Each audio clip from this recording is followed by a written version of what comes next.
Nautilus goes for a hook because Yasuo is screaming, I have TP, I have TP, I have TP, and I have push. I'm winning my lane and I also want to win yours. Makes total sense. But then what happened? We hook. We miss the hook. We get the hook. W, go on the first target. Use your Q. Stay on the left. Like here, he's kiting on the left so he doesn't actually get killed by the Ezreal. He tried to ult in case that guy wants to flash. He wanted to get the lantern, but he actually misclicked on the minions. And I like this one. He dodges this Q. And right now, he just keeps going in instead of just running. He knows that the Pantheon has ult. He knows that everyone is coming. He's kiting. He knows exactly the range of the tornado. And now he does have the wind wall with the Yasuo, kiting back slowly but surely, very patiently, getting the kill. Beautiful play by the Hansama. Beautiful. I really loved it. I mean, honestly, he was so confident. It felt like in no second he's like, nervous, or it's just him. What's up, guys? Besides here, in today's video, we will analyze Hansama Challenger best AD carry in Europe. We will see what works and what doesn't work for you in low elo, and we will analyze his decision making. On the screen you have his current OPGG. He's been challenging for a while and he's really good.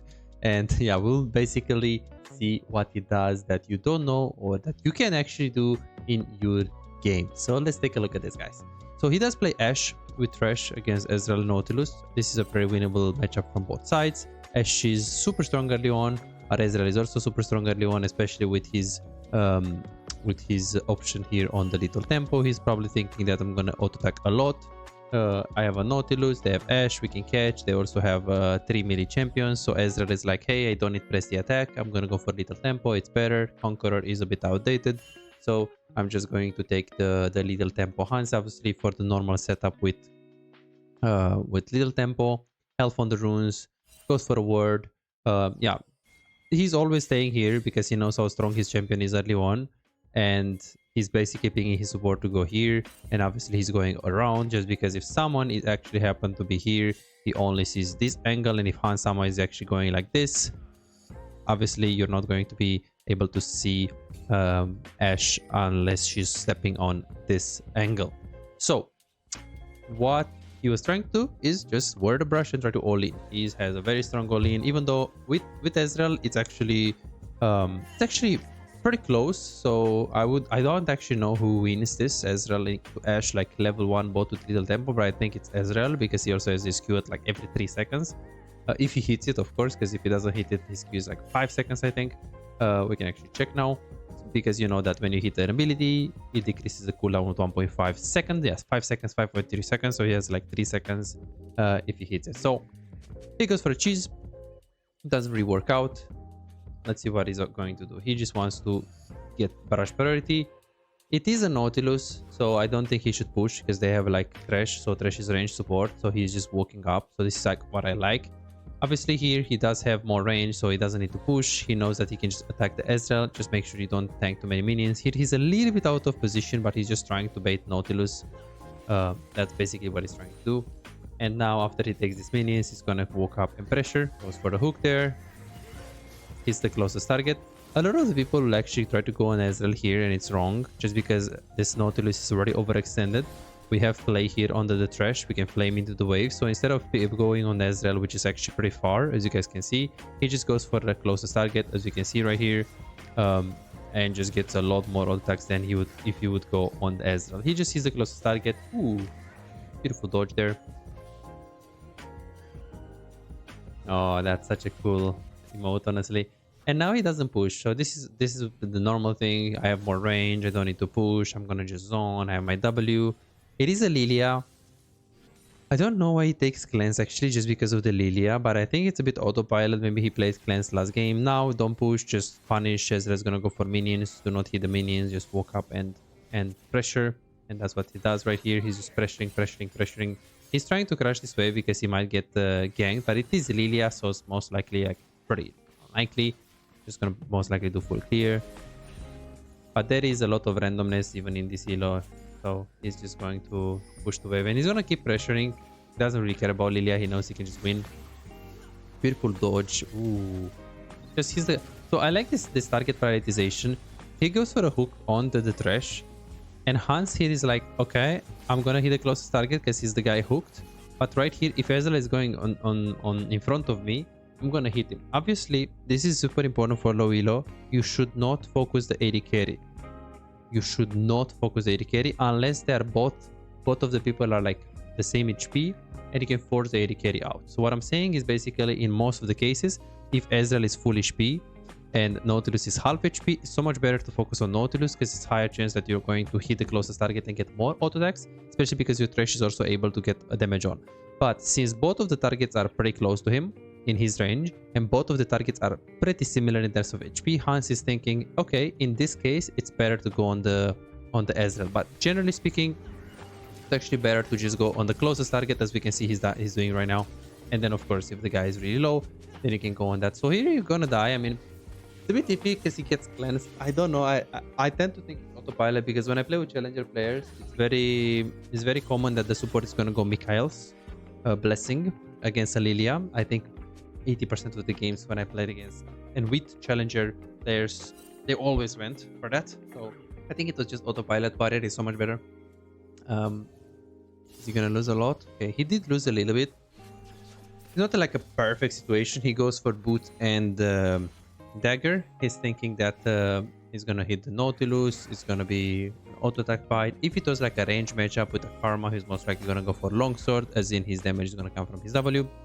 He does have his slow push here. We have jungle close proximity. We don't know if we're gonna invade the Raptors, as it's 4 minutes, so the Raptor should spawn in the next 20 seconds, 30 seconds. So we're gonna go for a slow push. Yeah, I mean, okay, that's quite obvious. He just goes for the Raptors invade, and I think Hansama should crush now. I think he should crush a little bit faster. Like, I believe that the moment you see he's here, you just crush now. Let's see how fast he was doing it. Okay, I guess he was just considering moving right away, but it is a bit far though, so that's why he was hesitant. And now he's like, okay, I need to push this. They are too far. I can't get in time, but maybe I can push this. And after I push this, I can either go for plates or I can go for the fight. Judging of the fight is huge number disadvantage here. I think what he's gonna do is that I mean, he can't go for plates because the 2 hour is full. So I guess the only chance would be to just go towards the fight. I don't think he's gonna fight because again, it's super far and it's number disadvantage. But in a different case, when the plate is low, he would definitely go for plate. I believe he's gonna go on the river, yeah. And now he's just gonna abort the mission. There is nothing there. Go back to the lane, maybe throw a W. Let's see. Don't fight, just throw a W. Don't let them come through the lane, yeah. Like that, right? W on both of them. We just zone them. Super, super good. Super, super good. Super, super good. Are you an AD carry main who feels like no matter how well you play, win the lane, make good decisions, play mechanically well most of the times, but you still have no real impact? You crush it one day, win 5 games in a row and feel unstoppable, but the next day you lose every single game and start doubting yourself. Am I even a good AD carry? What can I do if enemy top lane and mid lane are so fed? Imagine a world where you never let the lead slip away. You know exactly how to push your advantage, exactly when to rotate at the right time, and how to control objectives so you can snowball the game. A world where as AD carry you don't feel forced to make risky plays and you don't drop your lead. But you don't have to imagine it, you can make it a reality. This is Martin. He was grinding games, watching guides and trying his best, but none of it seemed to work. The problem? He was focusing on the wrong things. You don't improve just by playing more games, you improve by fixing the small mistakes that cost you wins. And that's a problem that most AD carry face. From Platinum 3 to Diamond in 2 months. Billy found himself making the same mistakes over and over again, engaging at the wrong time or mispositioning in teamfights, dying for no reason, and he even knew some of the mistakes, but he didn't know how to fix it. He would find himself guessing what to do next, unsure whether to push, rotate or fight while feeling completely lost in the mid game. Now, he knows exactly what to do at every stage of the game and his results speak for themselves. Silver to Emerald in a month.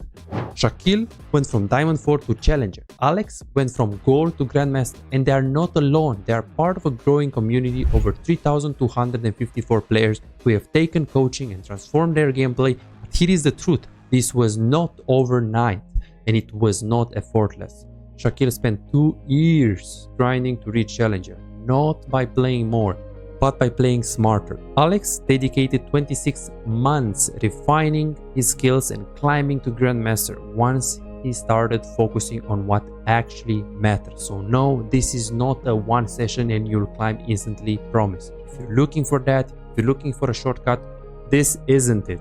But if you're willing to put in the time, willing to put in the effort, apply the right mindset, and focus on the details that actually matter, this is the proof that coaching actually works. You're closer to being a great AD carry than you think. Most players just need to uncover what's actually holding them back. That's it. You could keep grinding, watching random guides, and hoping for progress, but how much time will you waste before realizing something is missing? You could finally find the real mistakes that have been keeping you stuck and start making real progress. You have already put in the effort. Now let's make sure it pays off. Book your coaching session now at bizaz.com. And they actually lost quite a bit of XP. The Ezreal, he's level 3. That's pretty good by Hans. So is he gonna try to push? I mean, having the wave to come into you is fine, but judging that Lilia shouldn't have camp spot because he just invaded on the Raptors. I mean, Lilia could actually be on the boss side. She could be here. She could be here. So let's see what Hans is gonna do. So judging of his gold, has 600 gold. Doesn't have the best gold. So it's most likely gonna crash and look for a reset of the wave. I don't think he needs to recall. Beautiful dodges actually. Yeah, beautiful dodges. And he's gonna keep on pushing. It is a bit of an easy lane too. It is Nautilus, so it's annoying if Lilia comes, but at the same time it is Nautilus Lilia, and you have a trash that, you know, can just help you. So you can trust him. Don't think in low elo. I think I would keep the wave here because I wouldn't trust my my trash. And now he just goes to the closest target. Lilia I see it, but I don't think it matters. W in the closest target, kiting, and now is he gonna die here though? I like that here he doesn't actually kite anymore, he just runs. And when he sees he's safe, he's just going to... He's probably gonna stay here because there is the wave. Really good spacing, we can see from Hans. Really good spacing. I don't know if they're gonna dive, but this is gonna be okay. So he's the closest target, he does have cleanse, he does not cleanse. I guess he's thinking that he's dead anyways. What I really like about this play is that he's focusing only the guy that is tanking. So right here, he's going on Nautilus. He's going on Nautilus. Nautilus is tanking, he's going on Nautilus. The whole time, he wasn't hit this, he wasn't hit Ezra Yasuo, he was hitting the Nautilus. And there is a word where you might get a kill there.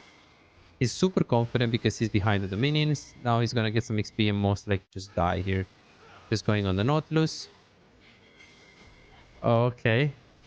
I mean, he gets one. It is not particularly work because he's gonna lose XP. Oh, let's see this ult.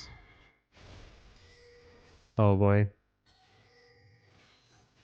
Oh boy, that's so much damage. Oh my god. Okay, he has 2 points in E. Wait, no. How does he have so much damage? Can he get him? Can he get him? Ooh. Beautiful. And I don't think they'll freeze. A lot of people here will think to freeze in low elo. You can. It's just judging of the next wave, which is a cannon. The next wave is pretty tanky. But judging of the items that Hans has here, he's super confident that he can push it in time and get plates. Also, judging of the death timer right here, it is a pretty big death timer. 6 seconds means 6 seconds plus 25, because 25 is basically the time that you get from base to the tower.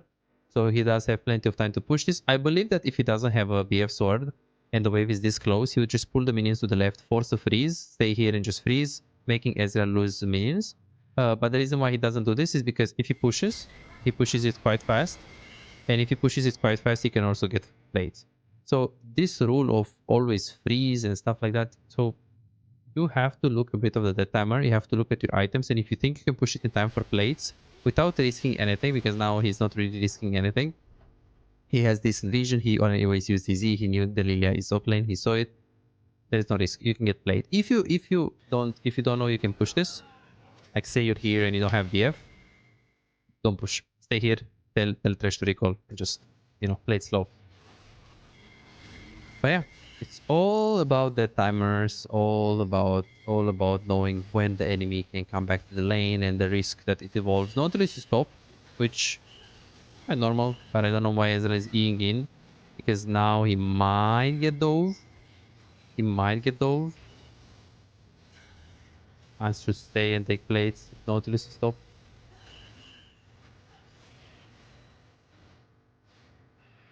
Lilia to the top. Now Nautilus should be around bot lane back because they took the Herald, they took the Void Grab, so I think if Nautilus is recalling, he should be really close. Okay, he has boots, bros. Okay, so he has Swift. That's why I said this here it's a bit faster. But yeah, we should expect the Nautilus. And now, okay, Nautilus tried to do something very interesting. I mean, I know you guys are like, oh, what is he doing? He's so bad, man. How is he challenger? No, he's actually, guys, every time when you see a player making a bad play, and it looks like bronze and he's like challenger or grandmaster, always be like, okay, maybe he had a plan, maybe there is something I don't know that he wanted to do. So here he doesn't show, he stays really far from Fog of War, as you guys can see here. He's staying in Fog of War because he wants to make he wants to make Hans think, hey, Nautilus is bad, he's still top lane, maybe they're looking to dive top with this wave, maybe they're looking to stay mid lane. Nautilus is not here, let's dive this Ezreal so we can see what Nautilus is doing. He's playing full Fog of War, so we force the dive, we force a flash from Thresh, and then Nautilus is there with the hook and we can kill. Do you see this? Do you see this? Do you see this? Do you see this? He was permanently in Fog of War, and here what he does is that it's very simple. It's very simple. When he hooked, he wanted to make sure the Thresh tanks the tower, and when he tanks the tower, he goes for a hook, so he gets him in the aggro, right? He also has the aggro on the Thresh. Also, he wanted to make sure he hooks exactly when Thresh throws the hook, because that's when Thresh is stopping, right? When he throws the hook, that's like a half of a second. When he casts the hook, he can't move, right? So that's what he tried to flash Q, and he messed up and he did flash E. That's just a mechanical execution, you know, but it was a very good play, bad executed, you know. It was very smart. Like, I think I even played against this guy. He's not bad player.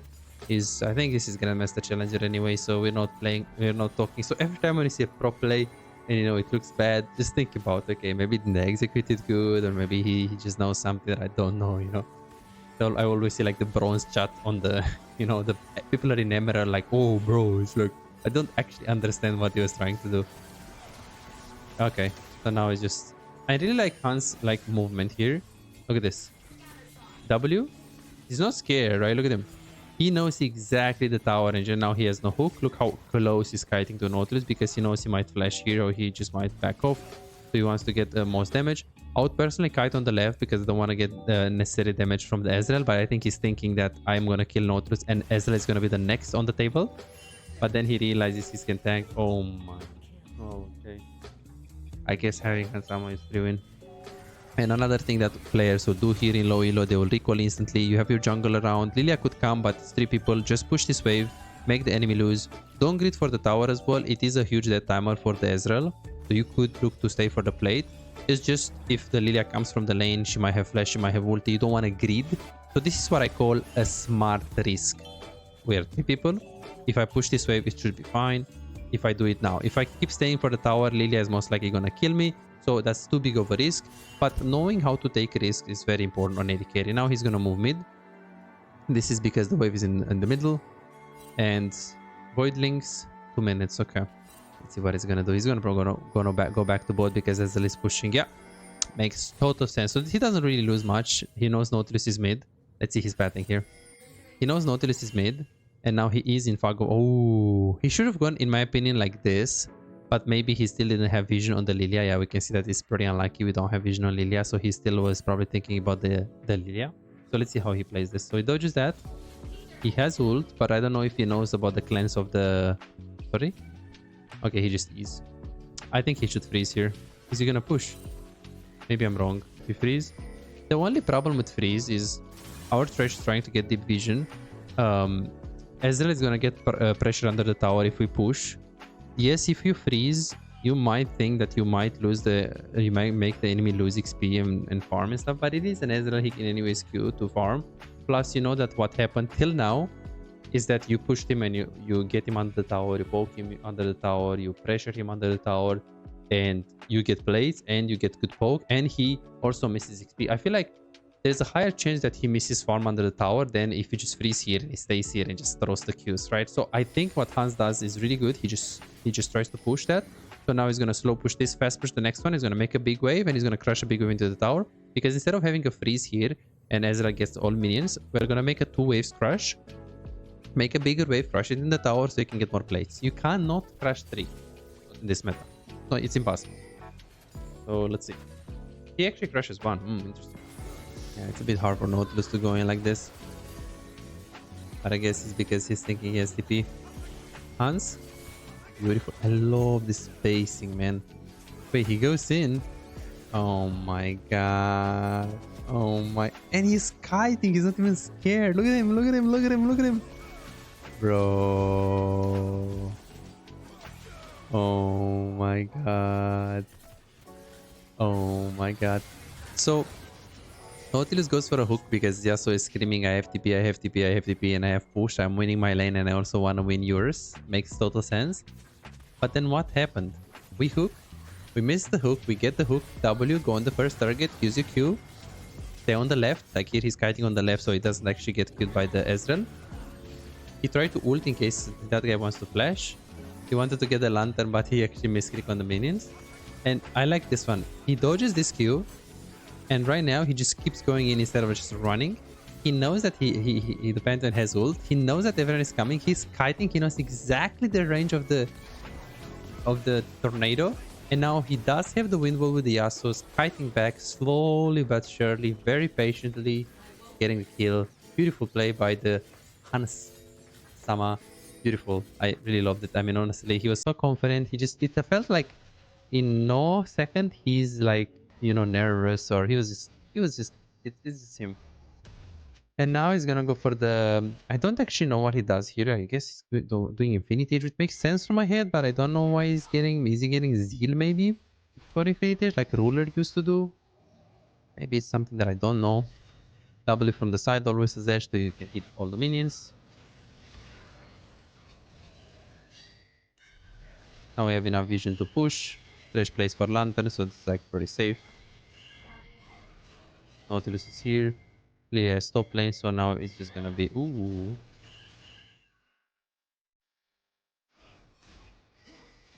Ooh, okay. At least he hits his own Pantheon. He's just gonna fast push because Lilia is top. And Nautilus is top. Yeah, the poor Ezreal. But thing is, if I'm Nautilus, I think I do the same thing. Like, why would I play with Ezreal on lane? The reason why you pick Ezreal is because you just play 1v2, no? The only problem is that Ashe is so ahead right now. Ashe is unbelievably ahead. And now Hans is playing. So let's see what Hans is doing right here. Because typically after you get this tower, you just recall. You just recall and go mid. Because you want to play mid. You want to play with your jungle. The reason why he's staying here is because he knows Nautilus is top. He sees Lilia on the map. He wants to take Krugs. Potentially he wants to chunk this tower. I don't think he should hit this tower because he's no universe when he can get the tower. I think he should get this and then either recall or just go to mid. But I think recall since he has 1.3. Yeah. Okay. Yeah. There is no reason for him to go mid now. He has 1.3k gold. Cho'Gath is there. Just recall there. Cho'Gath will take this wave. We'll just recall and go to bot lane. We'll make the swap. So he takes this wave and then goes to bot with Shoga. Okay, or just takes the wave top so we can save the tower because bot tower shouldn't really be saved. We do anyways have to beat Fiora on in 11 seconds. It is a bit of an investment, but we have Ashe mid, so it is gonna pay off. Okay, so remember in the mid game once you group, you determine your play. You would jungle and support. Jungle is doing scuttle, so you hover, you have ult, your Ashe. Beautiful positioning by him. He has ult, but he knows he doesn't want to go on Nautilus unless he's like really overextended. He tries to hide behind of his own minions. I don't think he's gonna force. Pantheon wants to make a play, so I think he's just gonna hover. Yeah, okay. Pantheon makes the play on side lane with Fiora. The other alternative would be to play with Gwen, but Gwen is a bit too tanky, and I don't think you should play around Cho'Gath anyways. So it's either you play with Fiora or you play with Ashe ult through mid lane, which I don't think is possible because, I mean, it's just really hard to kill Ezreal, I think. And it's really interesting what they were trying to do here. So they pushed, and when you see Pantheon here, you could like sustain push. The only problem is that the wave is really far, so you know that most likely if you wait that wave, they have so much time to come back to take it. So he's like, okay, the wave is really far, so I'm gonna go bot. If you're in low elo and the wave is not far, like if the wave is in middle and you see Ezreal moving, and you know that you can get tower and you don't need to move bot because it's far, you shouldn't move bot. But in this specific case, it's key, right? Because if you're playing in low elo and you see this, You need to understand that the reason why he's doing this, it is a bad call to move bot lane in general because it's so far.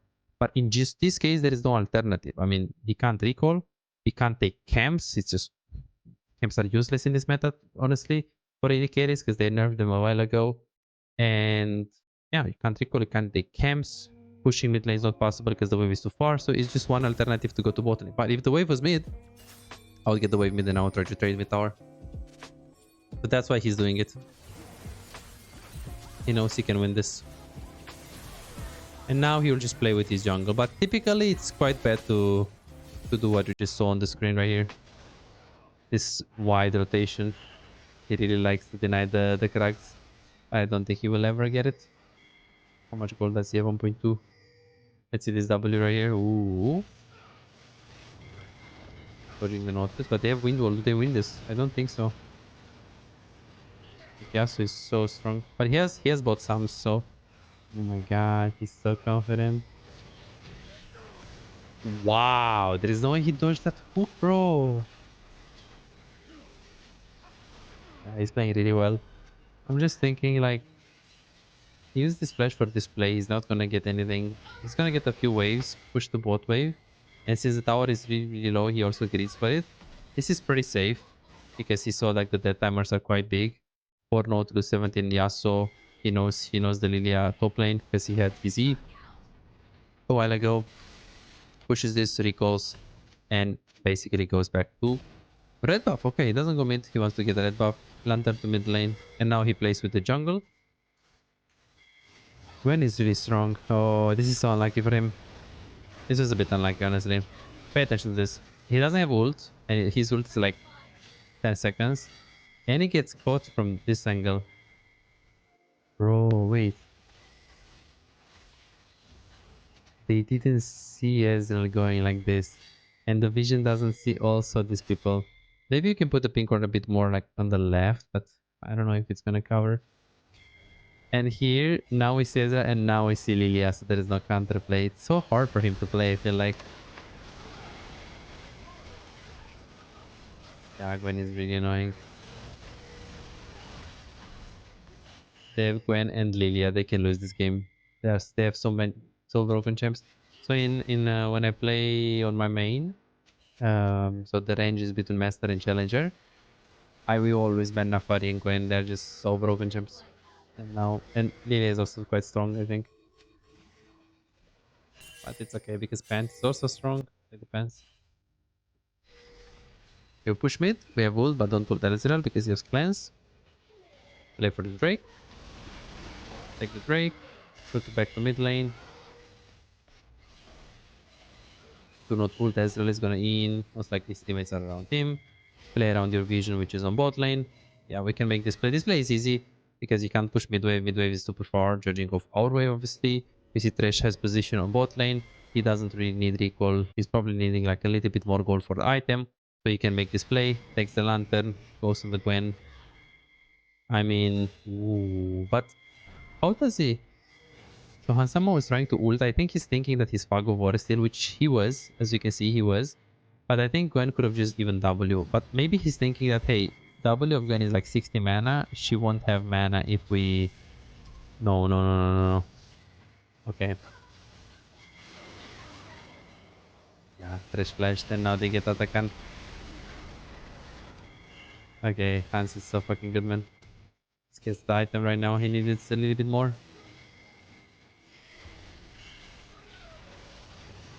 I don't think he can win this fight. Or? He's just too clean. He's just too clean mechanically, this guy. But it's not his mechanics that is making him... He's just so consistent. He's so consistent. He is... Yeah, I don't know what makes him good. He's just so consistent. I guess he has a lot of experience too. His champion pool is quite fine as well. Like, okay, he doesn't have a best Kaisa. Ezreal is a bit iffy. He's still practicing it and stuff. But he's still like a very solid guy. I don't know if I would take anyone else from Europe other than him if I want to like make the best team. He's just really consistent. Yeah, bottom line in the mid game, you just follow your teammates. You try to make plays with your ultimate, try to adapt to the plays, and you try to look at waves. Try to understand when do you need to come. Like after you push mid wave, if you can push it, typically when you're strong, you can push it. You can play to push. You don't need to play to receive. You can just think, okay, I push this wave, so the next wave is okay. The next wave is like it takes a while, right, until it comes back. So I can make a play with that. It's playing for top tower right here. Then just resets, plays for Drake. He takes the jungle. I feel like this is like a bad habit for low elo players. Like people are doing Drake and we're just taking jungle. Obviously, Hansama knows he has vision. He knows most likely the enemy team will not contest. Like this is how the enemy team, vision looks like and stuff. So he knows all of these things. But I think in low elo it's better to stay around your teammates because yeah, you just don't know, like you don't know when someone is going to be around. Yeah, this is lovely. Like, did you guys see that? So he saw the fight bot. He pushed mid really fast. He's like, okay, it's a bit far, but he saw it immediately. He ulted. And then what? And then he's moving. He's always looking. The fight is over. It is 1 versus 4. Fiora TP'd. Pantheon went in. And now, Hansama is like, guys, we are 2v4. Okay, now we are 4v4, but Pantheon is already dead. Look at the Ashe. She knew exactly when it's too much. Like, she wanted to follow initially because it's a 4v4. But then when he saw that there is no Nautilus ulti and now this guy is about to die, he was like, okay, I'm not following this anymore. Let's not fight this.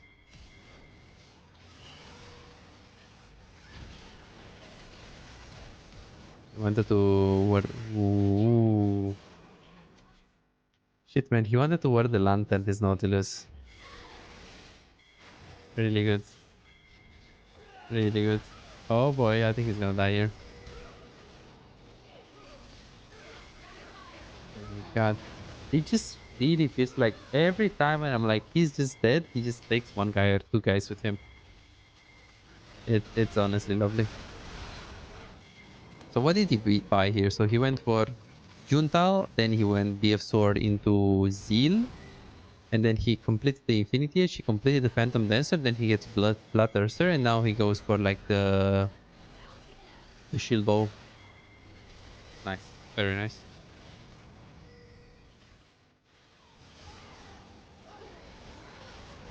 And I guess the game is just over right now. Awesome, man. Guys, let me know if you like this kind of videos, because maybe I'll make more. Maybe I shouldn't really make... So maybe I should actually analyze different players. So let me know if you guys like this type of videos. And let me know what other players you would like me to watch. These videos are typically on Patreon first, with 1 week, 2 weeks before they're posted on YouTube. So be sure to check the Patreon for tier lists, specialized videos for AD carry, and if you want to get a personalized tier list based on your OPGG.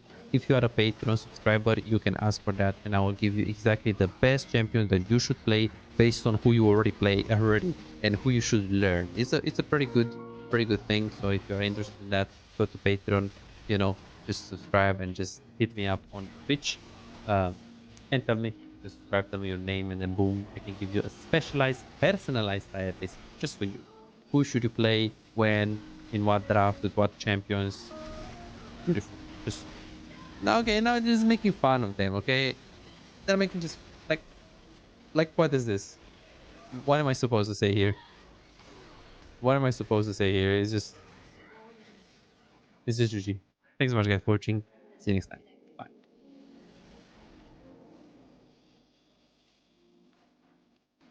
$5. If you have problems improving and getting better in the game faster, but you cannot afford booking coaching, on my Patreon you can access more than 627 VOD reviews, premium videos about how to wave management, mid-game macro, and tier lists that will show you the best champions to climb and to improve for your elo. And these are not on YouTube, this is only on Patreon, they're exclusive. Moreover, you can participate in the free coaching waiting list to get a premium VOD review. I'm giving away 2 free VOD reviews every single week. All what you need to do is simple 2-step process. Subscribe to my Patreon and share your OPGG, and voila, you are on the waiting list. You're gonna get a personalized VOD review for any game in your match history.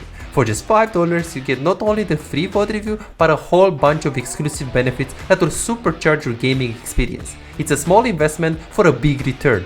and it's just $5. It's no brainer, right? But here is the deal. You've got to act quickly. The waiting list is already filling up fast. 55 people already subscribed to the Patreon, and there are 6 people that they already are on board. They are on the waiting list, and more are joining every moment. Now, do you want to secure your spot for a free VOD review? Go ahead on my Patreon and reserve it right now.